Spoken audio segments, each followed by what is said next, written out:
மிதுன ராசிக்காரர்களே, இந்த வீடியோ உங்களுக்கே தற்செயலா வந்ததுன்னு நினைக்காதீங்க. இப்போ நீங்க இந்த மிதுன ராசி பலன் பார்க்குறீங்கன்னா, அதுக்கு பின்னால ஒரு காரணம் இருக்குங்க. சமீப காலமா மனசுல ஏதோ ஒரு குழப்பம் அல்லது எப்ப நல்ல மாற்றம் வரும்னு ஒரு கேள்வி இருந்தா, அந்த கேள்விக்கான பதில தேடித்தான் இப்போ நீங்க இங்க வந்திருக்கீங்க. வணக்கமுங்க. இன்னைக்கு நாம மிதுன ராசிக்காரங்களுக்கான ஒரு ஸ்பெஷல் பதிவை பார்க்க போறோம்ங்க. நீங்க மிதுன ராசியா? எவ்வளவு சம்பாதிச்சாலும் கையில காசு தங்க மாட்டேங்குதா? கவலைப்படாதீங்க. ஒரு குறிப்பிட்ட ஜோதிடம் மூலம் இதுக்கு ஒரு ஆச்சரியமான காரணத்தையும் சில அருமையான தீர்வுகளையும் சொல்லுதுங்க. அது என்னன்னு இந்த முழு விளக்கத்துல விரிவா பார்க்கலாங்களா? வாங்க உள்ள போகலாம். முதல்ல ஒரு கேள்விங்க. நீங்க மிதுன ராசியா? பணத்தை சேமிக்கிறதுல ரொம்பவே கஷ்டப்படுறீங்களா? நீங்க மட்டும் இல்ல, நிறைய மிதுன ராசிக்காரங்க இந்த பிரச்சனையில தான் இருக்காங்கங்க.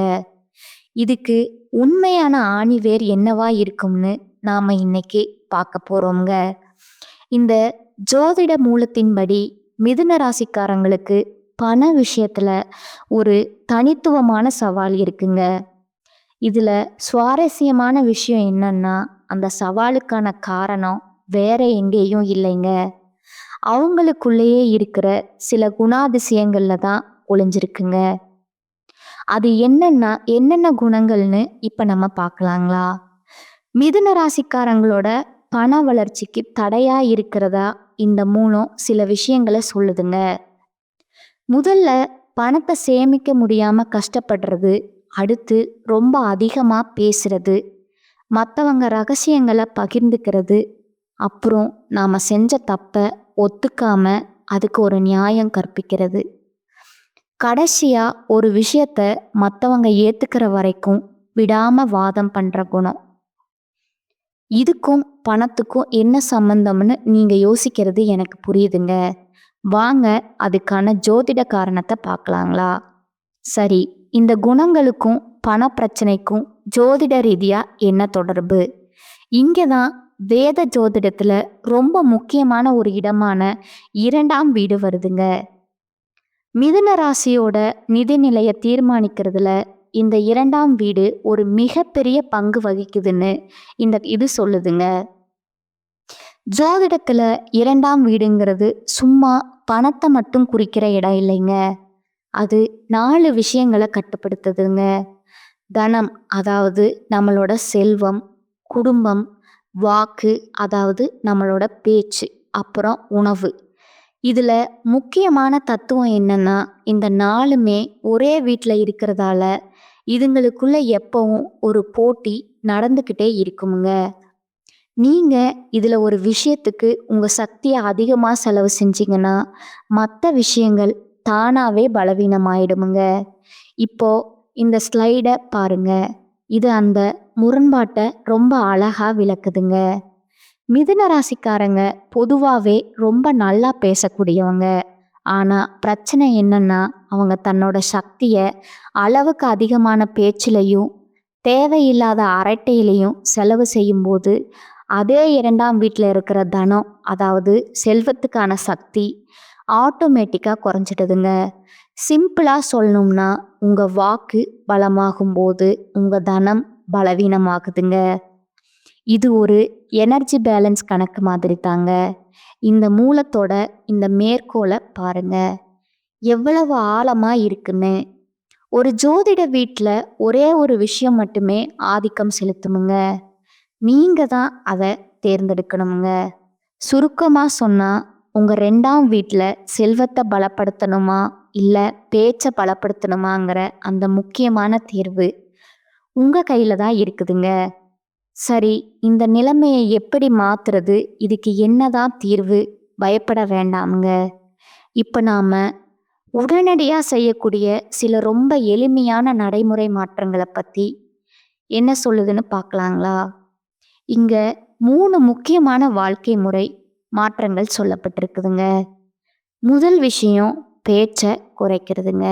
தேவையில்லாத அரட்டை, புறம் பேசுறது, மற்றவங்க ரகசியங்களை சொல்றது, இதையெல்லாம் நிறுத்தணுமுங்க. 2வது உணவு கட்டுப்பாடுங்க. குறிப்பா அசைவத்தை தவிர்த்தா உங்க 2ஆம் வீட்டு ஆற்றல் செல்வத்துக்கு சாதகமா திரும்பும்னு சொல்லப்படுதுங்க. 3வது போதை பழக்கங்கள்ல இருந்து விலகி இருக்கிறதுங்க. பங்குச்சந்தை, சூதாட்டம், மது பழக்கம் மாதிரியான விஷயங்கள்ல மிதுன ராசிக்காரங்க எளிதா சிக்க வாய்ப்பு இருக்குதுங்க. இந்த வாழ்க்கை முறை மாற்றங்களுக்கு அடுத்தபடியா இந்த மூலம் ஒரு ரொம்ப சக்தி வாய்ந்த ஆன்மீக பரிகாரத்தை சொல்லுதுங்க. அதுதான் புனித நீராடலுங்க. இது ஏன் இவ்வளவு முக்கியத்துவம் வாய்ந்ததுன்னு இப்ப நாம விரிவா பார்க்கலாங்களா? இதுக்கு பின்னாடி ஒரு ஆழமான தர்க்கம் இருக்குதுங்க. நீங்க தண்ணிக்குள்ள மூழ்கும்போது உங்களால பேச முடியாதுங்க. அந்த சில நொடிகள் அல்லது நிமிடங்கள் நீங்க இயற்கையாகவே மௌனமா இருப்பீங்க. இந்த மௌனம்தான் மிதுன ராசிக்காரங்களோட 2ஆம் வீட்டை அமைதிப்படுத்தி பேச்சுக்காக வீணாக்குற சக்தியை சேமிச்சு அதை செல்வத்தோட பக்கம் திருப்புதுங்க. அதனால நீராடலோட உண்மையான நோக்கம் உடலை சுத்தம் பண்றதை விட வாக்க கட்டுப்படுத்துறதாங்க. ஆனா ஒன்று தெரிஞ்சுக்கோங்க, நீராடல்னா சும்மா போய் குளத்துல குதிச்சு வரதில்லைங்க. அதுக்குன்னு ஒரு முறை இருக்குங்க. முதல்ல அந்த நீரை தொட்டு வணங்கி மனசுல பிரார்த்தனை செஞ்சுட்டு மெதுவா தண்ணியில இறங்கி தலைய ஒரு முறை மூழ்கி எழணுங்க. அதுக்கப்புறம் ஈரத்துணிய அங்கேயே விட்டுட்டு வராம அதையும் எடுத்துட்டு அந்த புனிதமான இடத்த சுத்தமா வச்சுட்டு வரணுங்க. இதுதான் ஒரு சாதாரண குளியலுக்கும் புனித நீராடலுக்கும் உள்ள வித்தியாசம்ங்க. உங்க நிதி பிரச்சனையோட தீவிரம் எந்த அளவுக்கு இருக்கோ அதை பொறுத்து நீங்க போக வேண்டிய இடமும் மாறுபடுதுங்க. ஒரு பொதுவான முன்னேற்றம் வேணும்னு நினைக்கிறவங்க உங்க ஊர்ல இருக்கிற கோயில் குளத்துல நீராடினாலே போதுங்க. வாழ்க்கையில ஒரு பெரிய திருப்பு முனை, ஒரு குறிப்பிடத்தக்க முன்னேற்றம் வேணும்னு நினைக்கிறவங்க ராமேஸ்வரம் போய் அங்க இருக்கிற 22 நாழி கிணறுகள்ல நீராடலாம்ங்க. ரொம்பவே கடுமையான நிதி நெருக்கடியில சிக்கி தவிக்கிறவங்க காசிக்கு போறது ஒரு நிரந்தர தீர்வு தரும்னு இந்த மூலம் வழிகாட்டுதுங்க. குறிப்பா நீங்க ராமேஸ்வரம் போகலாம்னு ஒரு முடிவை செஞ்சா ஒரு முக்கியமான விஷயத்த ஞாபகம் வச்சுக்கோங்க. நீங்க என்னைக்கு நீராடுறீங்களோ அந்த தேதியை நல்லா குறிச்சு வச்சுக்கோங்க. அந்த தேதியில இருந்து சரியா ஒரு வருஷத்துக்குள்ள உங்க வாழ்க்கையில ஒரு பெரிய நிதி முன்னேற்றத்தை நீங்க கண்கூடா பார்ப்பீங்கன்னு இந்த மூலம் ஒரு காலக்கெடுவே சொல்லுதுங்க. சரி, இப்ப பரிகாரம் எல்லாம் செஞ்சு பணம் வர ஆரம்பிச்சிருதுன்னு வச்சுக்கலாம். ஆனா வந்த பணம் கையில நிக்கணுமே, அதை எப்படி தக்க வச்சுக்கிறது? இதுக்கும் ஒரு அருமையான பரிகாரம் சொல்லப்பட்டிருக்குங்க. வாங்க பார்க்கலாம். இந்த பரிகாரம் கொஞ்சம் வித்தியாசமானதுங்க. நீங்க செய்ய வேண்டியது என்னன்னா, காற்றை கொடுக்கிற மின்விசிறி, ஏர் கூலர் மாதிரி பொருட்களை வாங்கி கோயில்கள், ஆதரவற்றோர் இல்லங்கள், ஆசிரமங்கள் மாதிரி இடங்களுக்கு தானம் செய்யணுமுங்க. அந்த பொருளை வாங்கினா ரசீதை பத்திரமா வச்சுக்கணுமுங்க. ஆனா இதுல ரொம்ப ரொம்ப முக்கியமான ஒரு நிபந்தனை இருக்குதுங்க. நீங்க வீடு கட்டும்போது உங்க பக்கத்து வீட்டுக்கான காற்றோட்டத்தை எந்த காரணத்துக்காகவும் தடுக்கக்கூடாதுங்க. நீங்க ஒரு பக்கம் காத்து வர தானம் செஞ்சுட்டு இன்னொரு பக்கம் அடுத்தவங்க காத்தை தடுத்தா இந்த பரிகாரத்துல எந்த பலனும் கிடைக்காதுங்க. மிதுன ராசிக்காரங்களோட முன்னேற்றத்திற்கான பாதை உண்மையில எங்க தொடங்குது? நாம பார்த்த எல்லா விஷயங்களையும் திரும்ப திரும்ப வர ஒரு பொதுவான விஷயம் என்னன்னு கவனிச்சிங்களா? அதுதான் வாக்குங்க. அதாவது பேச்சு. மிதுன ராசிக்காரங்களோட நிதி வெற்றிக்கும் தோல்விக்கும் அவங்களோட நாக்கு தான் மிக முக்கியமான காரணமுங்க. நீங்க உங்க வார்த்தைகளை எப்படி கவனமா பயன்படுத்துறீங்கிறது தான் உங்க செல்வத்தை தீர்மானிக்குதுங்க. இறுதியா உங்களை ஆழமா சிந்திக்க வைக்கிற ஒரு கேள்வியோட இந்த பதிவை நான் முடிக்கிறேங்க. ஒரு வேளை உங்க செல்வத்துக்கான சாவி நீங்க அதிகமா செயல்படுறதுல இல்லாம குறைவா பேசுறதுல, அதாவது உங்க மௌனத்துல தான் ஒளிஞ்சிருக்குமுங்க. வரக்கூடிய இந்த மார்ச் மாதத்துல உங்களுக்கு சனியுடைய வக்ர பயிற்சி, குருவுடைய வக்ர நிவர்த்தி, சுக்கிர பயிற்சி, சூரிய பயிற்சி, ராகு கேது பயிற்சி, 5 வருட கிரகங்களுடைய சேர்க்கைன்னு ஒட்டுமொத்த ராஜ பலனும் உங்களுக்கு கிடைக்க போகுதுங்க.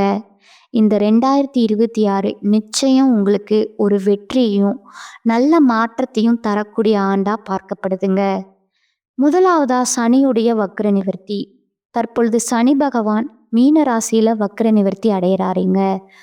மார்ச் மாதத்துல அப்படி வக்ர நிவர்த்தி அடையும் போது என்ன ஆகும்னு பார்த்தீங்கன்னா, இத்தனை நாட்களா உங்களுடைய கர்மாவிற்கு தண்டனையை கொடுத்துக்கிட்டு இருந்த சனி பகவான் இனி மைனஸா இருந்தவர் பிளஸ்ஸா மாறி, கடந்த காலகட்டங்கள்ல நீங்க உங்க வாழ்க்கையில இழந்துட்டு கஷ்டப்பட்டது, வருத்தப்பட்டுட்டு இருக்கீங்களோ அது அனைத்தும் திரும்ப பெறக்கூடிய ஒரு காலகட்டமா இந்த சனி பகவானுடைய வக்ர நிவர்த்தி அதோட காலகட்டம் பார்க்கப்படுதுங்க.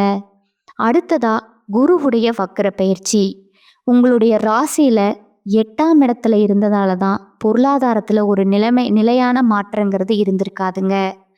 தற்பொழுது குரு பகவான் உங்களுடைய ராசியில 8ஆம் இடத்துல இருந்து 3ஆம் இடமான லக்னஸ்தானத்தை நோக்கி வரதுனால இத்தனை நாட்களா கிடைக்காம இருந்த குரு பயிற்சி பலன் உங்களுக்கு தற்பொழுது முழுவதுமா கிடைக்க போகுதுங்க. அதன் மூலமா பொருளாதாரத்துல ஒரு மிகப்பெரிய அசுர வளர்ச்சி அப்படிங்கிறது உங்களுக்கு காத்துட்டு இருக்குதுங்க. அடுத்ததா சுக்கிர பயிற்சி. சுக்கிர பயிற்சியை பொறுத்த வரைக்கும் அதனுடைய ஒட்டுமொத்த பலன்களும் தற்பொழுது உங்களுக்கு முழுமையா கிடைக்க போகுதுங்க. எப்படி சாமி எங்களுக்கு முழுமையா கிடைக்க போகுதுன்னு நீங்க சொல்றீங்க அப்படின்னு நிறைய பேர் கேட்பீங்க. அதாவது சுக்கிரனை ராசி அதிபதியா கொண்டது ரிஷபராசிக்காரங்களும் துளாராசிக்காரர்களும். தற்பொழுது பார்த்தீங்கன்னா சுக்கிர பகவான் ரிஷபராசி வீட்டில இருந்து உங்களுடைய மிதுன ராசிக்கு வந்திருக்கிறாருங்க. அப்படி பார்த்தீங்கன்னா புதன் பகவானும் சுக்கிர பகவானும் சேர்க்கை அடுத்து வரக்கூடிய 90 நாட்களுக்கு அதனுடைய பலன்களானது உங்களுக்கு முழுமையா கிடைக்கிறதுனால மிகப்பெரிய ஒரு உச்சத்திற்கு போகக்கூடிய வாய்ப்பு பார்த்தீங்கன்னா உங்களுக்கு வரக்கூடிய நாட்கள்ல இருக்குதுங்க. அடுத்ததா ராகு கேது பயிற்சி. ராகு கேது பயிற்சியா போன வருடத்துல அதுக்கு முந்தின வருடத்துல இந்த காலகட்டம் அப்படிங்கிறது ஒரு மோசமான காலகட்டமா அமைஞ்சிருக்குது சாமி. இனி வரக்கூடிய இந்த ராகு கேது பயிற்சியும் அதே மாதிரி தான் எங்களுக்கு இருக்க போகுது அப்படின்னு நினைக்கிறவங்களுக்கு நிச்சயம் இது ஒரு மாறுதலை தரக்கூடிய காலகட்டமா இருக்குதுங்க. மிதுன ராசிக்காரங்களுக்கு இந்த ராகு கேது காலகட்டங்களில் உங்களுக்கு அனைத்தும் முழுவதுமா நிவர்த்தியாக போகுதுங்க. அடுத்ததா 5 வருட கிரகங்களுடைய சேர்க்கையும் இந்த மார்ச் மாதத்துல ஒன்றாக இருக்கிறதுனால மிகப்பெரிய ஒரு ராஜயோகம் அப்படிங்கிறது வரக்கூடிய நாட்கள்ல உங்களுக்கு காத்துட்டு இருக்குதுங்க. கடந்த காலகட்டங்கள்ல நல்ல ஒரு வேலைங்கிறது கிடைச்சிருக்காதுங்க. ஏதோ ஒரு கிடைக்கிற வேலைக்கு ஒரு 10,000 ரூபாய் சம்பளத்துக்கோ 15,000 ரூபாய் சம்பளத்துக்கோ பிடிக்காத ஒரு வேலையை குடும்ப கஷ்டத்துக்காக வேற வழியே இல்லாம செஞ்சுட்டு இருந்திருப்பீங்க. ஆனா இனி வரக்கூடிய நாட்கள்ல நீங்க படிச்ச படிப்புக்கு ஏத்த மாதிரியும் உங்களுக்கு பிடிச்ச மாதிரியும் ஒரு வேலை அப்படிங்கிறது கிடைக்க போகுதுங்க. நீங்க எந்த வேலைக்கு ட்ரை பண்ணாலும் சரி அந்த வேலை அப்படிங்கிறது நிச்சயமா கிடைக்க போகுதுங்க. கோர்ட்டு கேஸ்னு அலைஞ்சிட்டு இருக்கிற நபர்களுக்கு விரைவிலேயே சாதகமா தீர்ப்பு வருமுங்க. சொத்து பிரச்சனையும் உங்களுக்கு சாதகமாகவே முடியுமுங்க. சனி பகவானுடைய பார்வை உங்களுக்கு நேரடியாகவே இருக்குதுங்க. அதன் மூலமா வருமானம் அப்படிங்கிறது பல வழிகளில் வருமுங்க. தொழில லாபம் சற்று அதிகமாகவே கிடைக்குமுங்க. அரசியல்வாதிகளை பொறுத்த வரைக்கும் புதிய பொறுப்புகள் புதிய பதவிகள் எல்லாம் தானாகவே உங்களை வந்து சேருமுங்க. ராகு கேதுவால உங்களுடைய செல்வாக்கு உயருமுங்க. உடல் ஆரோக்கியம் மேம்படுமுங்க. சங்கடங்கள் நீங்குமுங்க. கடந்த காலகட்டங்களில் நீங்களும் ஒரு கம்பெனியில் இரவு பகல் பார்க்காம உழைச்சிட்டு இருந்திருப்பீங்க. உங்களுடைய சொந்த கம்பெனியாக நினச்சி வேலை செஞ்சுருப்பீங்க. ஆனால் உங்களுக்கு இது நாள் வரைக்கும் சரியான ஒரு அங்கீகாரம் அப்படிங்கிறது கிடைச்சிருக்காதுங்க. உங்கள் கூடவோ உங்களுக்கு அப்புறமோ கூட நிறைய நபர்கள் வேலைக்கு வந்திருப்பாங்க. அவங்களுக்கு நிறைய சலுகை எல்லாம் கிடைச்சி நல்ல ஒரு முன்னேற்றத்திற்கு போயிருப்பாங்க. ஆனால் நீங்கள் மட்டும் எப்படி வேலைக்கு வந்து சேர்ந்தீங்களோ அதே மாதிரி தான் இன்னைக்கு வரைக்கும் இருந்திருப்பீங்க.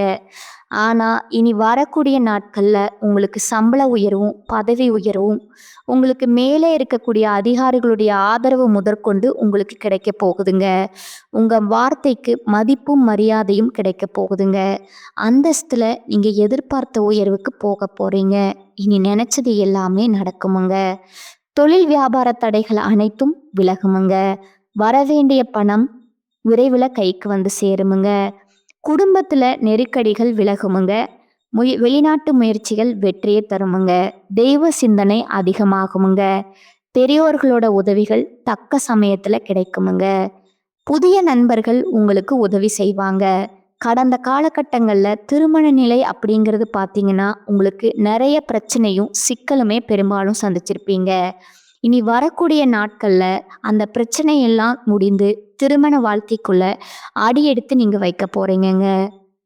அடுத்ததா வாழ்க்கை துணையை இழந்த மிதுன ராசி ஆண்களோ பெண்களோ 2வது திருமணம், அதாவது செகண்ட் மேரேஜ் பண்ணலாமா வேண்டாமா அப்படிங்கிற மிகப்பெரிய குழப்பத்தில் இருப்பீங்க. அப்படி 2வது திருமணம் பண்ணும்போது சொந்தக்காரங்க தப்பாக பேசிடுவாங்களோ, ஊர்க்காரங்க தப்பாக நினச்சிருவாங்களோ அப்படின்னு நீங்கள் நினச்சி யோசிக்காமல் இருப்பீங்க. இப்போ இருக்கிற பொருளாதார சூழ்நிலையும் இப்போ இருக்கிற காலகட்டத்தையும் வச்சு பார்க்கும்போது ஒரு சிங்கிள் பேரண்டால் இந்த சொசைட்டியில் சர்வே பண்ணுறது ரொம்ப ரொம்ப கடினமுங்க. நீங்கள் எதிர்பார்த்த மாதிரியே நல்ல ஒரு மறுவாழ்க்கை அப்படிங்கிறது விரைவில் உங்களுக்கு அமையுமுங்க. குழந்தை பாக்கியத்திற்காக ஏங்கிய நபர்களுக்கு இந்த 2026 நிச்சயம் உங்களுக்கு விரைவில் உடல் சார்ந்த பிரச்சனைகள் அனைத்தும் முழுவதுமாக நிவர்த்தியாகி குழந்தை பாக்கியம் அப்படிங்கிறது நிச்சயமாக கிடைக்குமுங்க. இந்த 2026 ஒரு வெற்றியை தரக்கூடிய ஆண்டா பார்க்கப்படுதுங்க. அடுத்ததா பார்த்தீங்கன்னா உங்களோட நட்சத்திர பலன்களை பார்க்கலாங்களா? முதலாவதா மிருகசீரிசம் 3 மற்றும் 4ஆம் பாதங்கள். குடும்பத்துல உறவினர்கள் வருகை இருக்குமுங்க. கணவன் மனைவிக்கிடையே மகிழ்ச்சி நீடிக்கும். பிள்ளைகள் முன்னேற்றத்துல அக்கறை காட்டுவீங்க. தந்தையோட உடல் நலத்துல கவனம் தேவைங்க. ஆடை ஆபரணம் வாங்குவீர்கள். எடுத்த காரியம் நல்லபடியா முடிய வேண்டுங்கிற மனக்கவலை ஏற்படுமுங்க. புதிய வாய்ப்புகள் தேடி வருமுங்க. கிடைக்கும் வாய்ப்பினை பயன்படுத்தி கொள்ளுவது புத்திசாலித்தனமுங்க. 2வதா திருவாதிரை நட்சத்திரக்காரங்க. உடனிருப்பவர்களை ஆலோசித்து காரியங்களை முன்னெடுப்பது உங்கள் வெற்றிக்கு தடை வராமல் காக்குங்க. அரசியல் துறையினருக்கு சாதகமான காலகட்டமாக இருந்தாலும் புத்தி கூர்மையுடன் செயல்களை ஆராய்ந்து செய்வது நன்மை பயக்குமுங்க. மேலிடத்திற்கும் உங்களுக்கும் தேவையற்ற வாக்குவாதம் வரலாமுங்க. 3வதா புனர்பூசம் 1, 2, 3ஆம் பாதங்கள். மாணவர்களுக்கு கல்வியில் இருந்த சிக்கல்கள் தீருமுங்க. ஆசிரியர்களின் ஆலோசனை கூடுதல் மதிப்பெண் பெற உதவுமுங்க. வாழ்வில் வளம் பெருகுமுங்க. குடும்ப ஒற்றுமை உண்டாகுமுங்க. தொலைநோக்கு சிந்தனையுடன் புதிய கருத்துகளுக்கு மதிப்பளிப்பீர்கள். நீங்க எடுத்த காரியத்தை நிதானமா செய்து முடிப்பீர்கள். எதையும் சாதிக்கும் திறமை உண்டாகுமுங்க. உங்களுக்கான பரிகாரம் பார்த்தீங்கன்னா நரசிம்ம பெருமாளை வணங்குவது உங்களுக்கு நன்மையை தருமுங்க. இந்த சேனல் உங்களுக்கு பிடிச்சிருந்தா லைக் பண்ணிக்கோங்க, ஷேர் பண்ணிக்கோங்க. வாழ்க வளமுடன். நன்றி, வணக்கம்.